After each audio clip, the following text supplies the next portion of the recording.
Okay, so I'm going to paint an exit wound on this sort of demon zombie creature I've got going on here.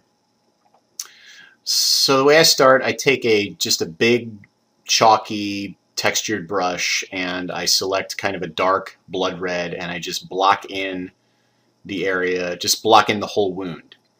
Now, hollow point bullets are really nasty. They're designed to expand outward when they hit flesh and do all sorts of nasty tissue damage. And if you happen to get an exit wound, it's going to be really messy and lots of splatter and whatnot.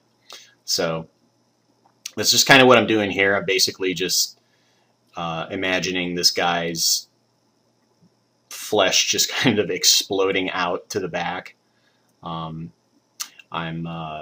I've got it sort of, funneling back outwards towards the camera. And I've also painted in flaps of skin, just kind of getting ripped away from the body, just making it really, really messy and just taking a lot of flesh with it when it exits. So yeah, right now I just got it blocked in with some dark reds and adding some flaps of skin. Now I'm adding like a really, really super dark red, almost black,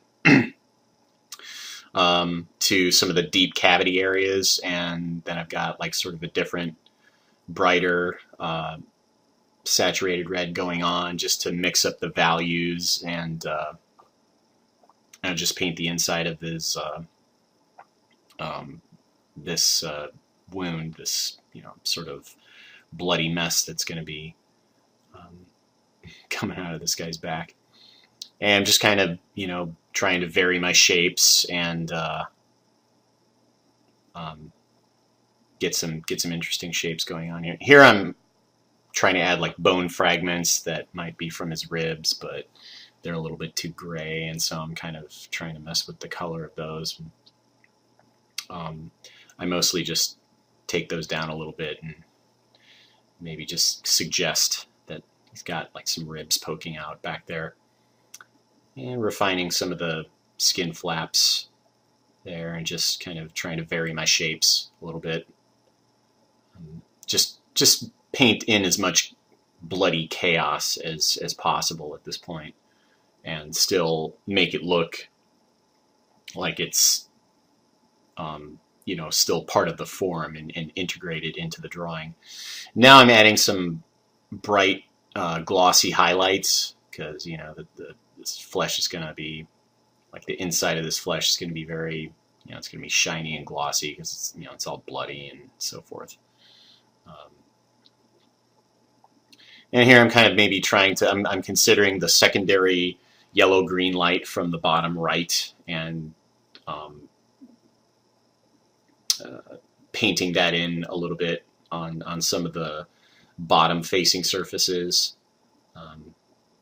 Don't think I'm going to worry about that too much, because like I said, it's going to be pretty chaotic. Yeah, it's essentially in this I'm painting this like right at the instant that this guy gets hit with a bullet, and so I'm capturing a lot of junk flying in midair, and here I've created a new layer, and I'm going to add a bunch of splatter effects. And what I have is essentially this.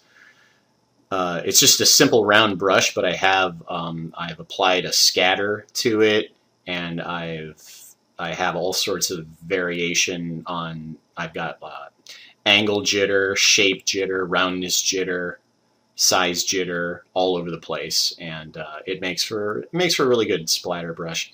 Now I'm applying a radial blur in the filters menu.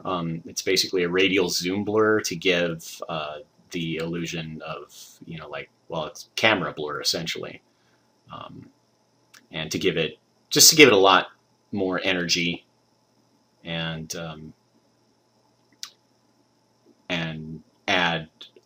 add a lot more mess, and just suggest a lot more motion.